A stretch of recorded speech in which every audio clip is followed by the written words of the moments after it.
Kabir colonel Ranawat के पास पहुंचा तो उन्होंने बताया कि खबर मिली है, इस इलाके में कुछ आतंकवादी एक घर में छुपे हुए हैं और वो चाहते हैं कि इस सर्च ऑपरेशन को अंजाम कबीर दे।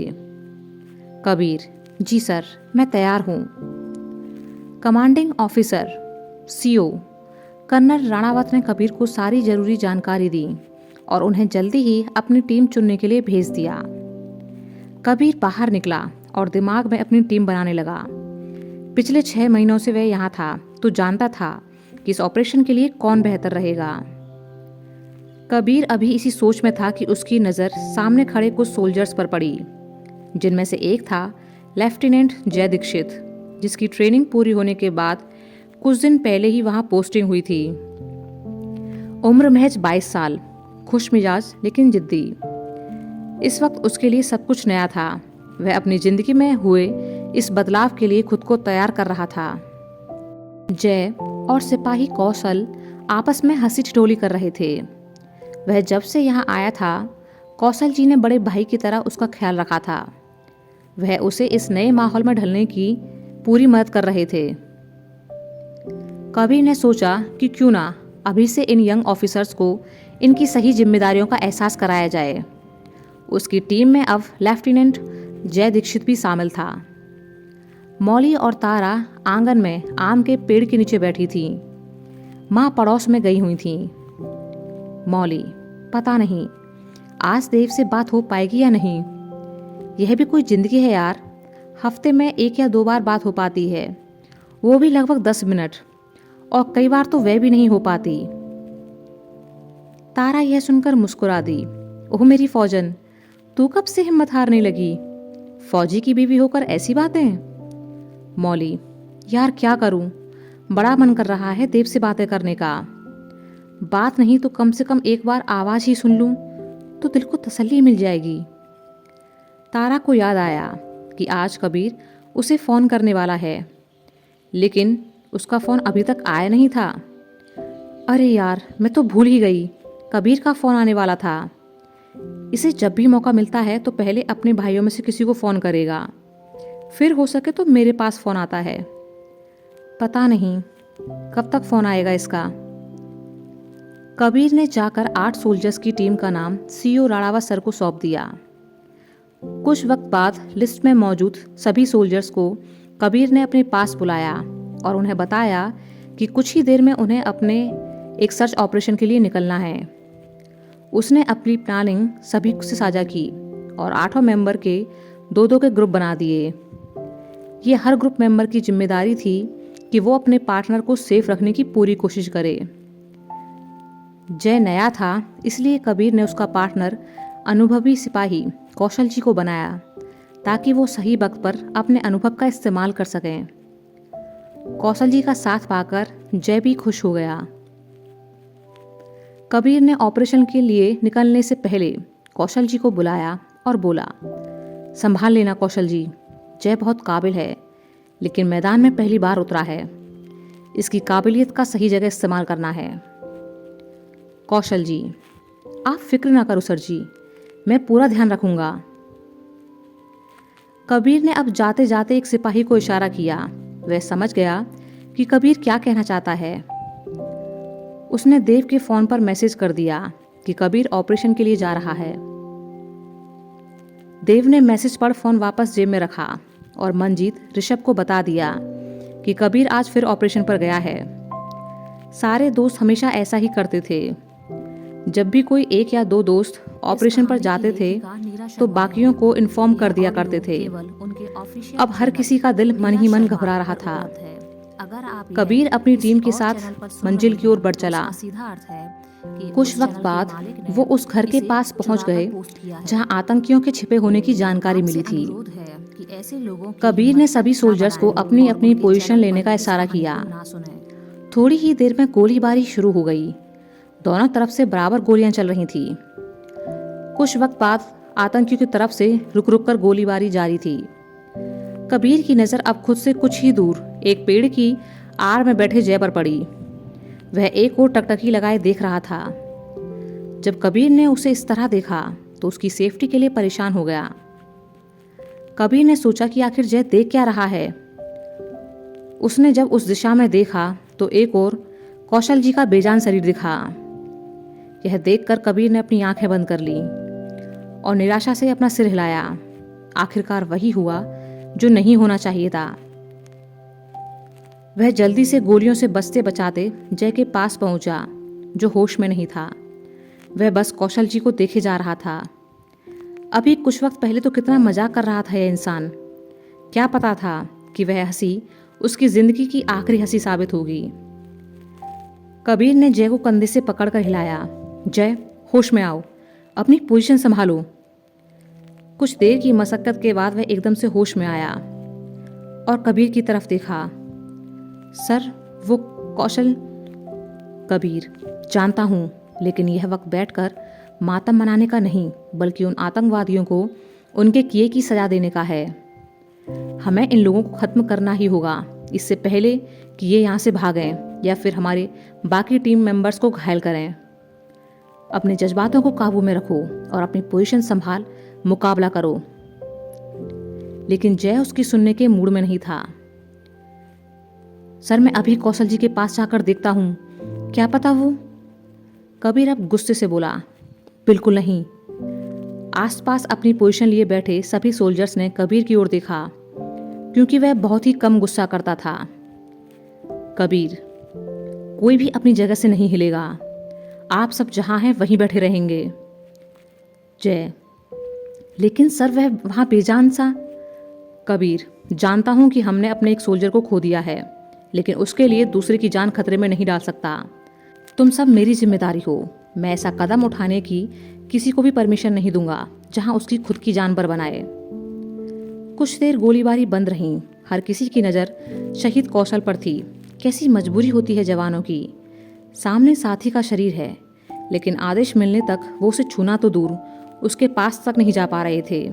कबीर भी मजबूर था, क्योंकि इस वक्त भावनाओं में बहकर वह और जानें दाव पर नहीं लगा सकता था। कबीर ने देखा कि आतंकवादी बाहर नहीं आ रहे, तो उन्हें घर में ही घुसकर मारने का प्लान बनाया। उसने एक सोल्जर को जय के साथ रहने का इशारा किया और अपने अगले प्लान को एग्जीक्यूट करना शुरू कर दिया। सभी उसके प्लान के मुताबिक धीरे धीरे आतंकियों के कब्जे में लिए घर को चारों तरफ से घेरकर पूरी एहतियात के साथ उसके अंदर घुस गए। आखिरकार 2 घंटे की मशक्कत के बाद सभी आतंकियों को मार गिराया गया, क्योंकि वो सरेंडर करने को राजी नहीं थे। जब ऑपरेशन पूरा हुआ तो सोल्जर्स ने अपने नुकसान का जायजा लिया। सिपाही कौशल शहीद हुआ और एक सिपाही घायल था। सभी जरूरी कार्रवाई करने के बाद कबीर अपनी टीम के साथ वापस कैंप की ओर चल पड़ा। उसकी नजरें जय पर ही टिकी हुई थी, जो चुपचाप सिर झुकाए बैठा था, क्योंकि वो जानता था कि उससे इस तरह के व्यवहार की उम्मीद नहीं की जा सकती थी। कबीर को पता था कि जय ने एक भी गोली नहीं चलाई है। वह एक गहरी सांस ले दूसरी ओर देखने लगा। सभी जब कैंप पहुंचे तो कबीर ने जाकर कर्नल राणावत को पूरे ऑपरेशन की जानकारी दी और शहीद कौशल के बारे में भी बताया। घायल सोल्जर को ट्रीटमेंट के लिए भेज दिया गया, तो वहीं शहीद कौशल को पूरे सम्मान के साथ विदा किया गया। शाम से ही तारा बार बार कबीर का फोन ट्राई कर रही थी, लेकिन उसका फोन अभी भी बंद आ रहा था, जिससे वो तारा से बात करता था। वह परेशान सी हो गई कि पता नहीं कबीर कहाँ रह गया। आज तो उसने बात करने का वादा किया था, कहीं फिर किसी ऑपरेशन में तो नहीं। सोचते हुए उसका दिल बैठ गया। लगभग 4 साल पहले हुए हादसे को वह अभी तक नहीं भूल पाई थी। उस एक हादसे की वजह से वैसे भी बहुत कुछ सहा था उसने। मौली उसके कमरे में आई। क्या हुआ चापली, तू इतनी शांत कैसे है? तारा, कबीर का फोन बंद आ रहा है, जबकि उसने कहा था कि इस टाइम पर वो बात करेगा। पक्का वह किसी ऑपरेशन पर गया है। तुझे तो पता है ना कि जब वो किसी ऑपरेशन पर जाता है तो मेरा दिल कितना घबराने लगता है। वही मनहूस यादें मुझे फिर से डराने लगती हैं। यह बात सुन मौली भी अब मन ही मन अपने बेस्ट फ्रेंड के लिए घबराने लगी, लेकिन तारा के सामने उसने अपने डर को हावी नहीं होने दिया कि कहीं वह ज़्यादा ना घबरा जाए। ऐसा कुछ नहीं होगा, किसी काम में बिजी होगा। तभी राधा माँ पड़ोस से वापस आ गईं। उन्होंने उन दोनों की बातें सुन ली थी। अरे तू क्यों परेशान होती है तारा, सब ठीक होगा, कुछ काम में फंस गया होगा। एक हॉस्पिटल में डॉक्टर राशि अपने पेशेंट को इंजेक्शन लगाने की कोशिश कर रही थी, लेकिन वह था कि मान ही नहीं रहा था। उसका कहना था कि इंजेक्शन से बहुत ज़्यादा दर्द होता है। राशि उन्हें समझा समझा कर परेशान हो गई थी कि ऐसा कुछ भी नहीं होता है, लेकिन वह जिद पर अड़ गए। राशि उन पर गुस्सा भी नहीं कर सकती थी, इसलिए हार कर एक ओर सिर झुकाकर बैठ गई। तभी वहां से गुजरती उसकी दोस्त ने उसे यूं परेशान देखा तो हंस पड़ी। अरे यार, तू इतनी परेशान क्यों हो रही है? तुझे तो पता ही है ना कि जब हॉस्पिटल में कोई जिद करता है तो उसे अपनी प्यारी प्यारी बातें और मुस्कुराहट से कौन तोड़ता है। राशि को अब याद आया, अरे हाँ यार, मैं तो भूल ही गई। अच्छा याद दिलाया तूने, मैं अभी उसके पास जाती हूँ। वह जल्दी से उठकर भागती हुई किसी को ढूंढने लगी। अरे यार, कहाँ गई? अभी तो मैंने उसे इधर ही देखा था। कुछ देर बाद उसे वह सामने से आते दिखी।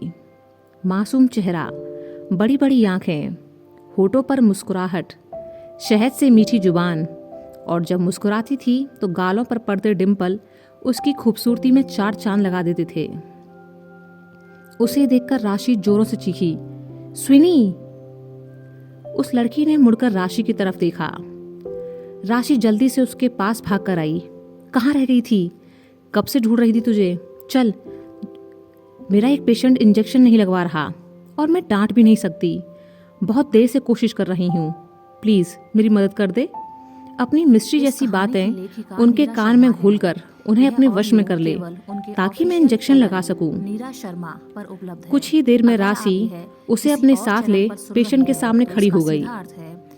पेशेंट थोड़ा नाराज सा उन दोनों को देखने लगा। मैंने कहा ना, मुझे इंजेक्शन नहीं लगवाना। आपसे अनुरोध है कि ऐसे लोगों राशि की ने हिम्मत स्विनी की ना तरफ बढ़ाएं देखा। और उनके यही है चैनल मेरी पर इस परेशानी। कहानी को ना सुने। पेशेंट, अब ये कौन है? स्विनी मुस्कुराते हुए उनके पास बैठ गई। तेजस्विनी नाम है हमारा। ये लोग प्यार से या फिर बड़ा नाम बोलने से बचने के लिए हमें स्विनी कहकर बुलाते हैं। हमारी छोड़िए, आप अपनी बताइए। हमने सुना है कि आपको इंजेक्शन से डर लगता है। भला ऐसा भी कहीं होता है? हमारी दोस्त तो बिल्कुल पागल हो गई है। अब हमसे शर्त लगाई है कि आप इंजेक्शन नहीं लगवाएंगे। तो हमने भी कह दिया कि ऐसे कैसे नहीं लगवाएंगे, और फिर इसी बात पर हम दोनों में बहस छिड़ गई। फिर 100 रुपए की शर्त लग गई। हमें तो पता है कि हम ही जीतेंगे। भला आपके जैसा पहलवान इंसान एक छोटे से इंजेक्शन से कैसे डर सकता है?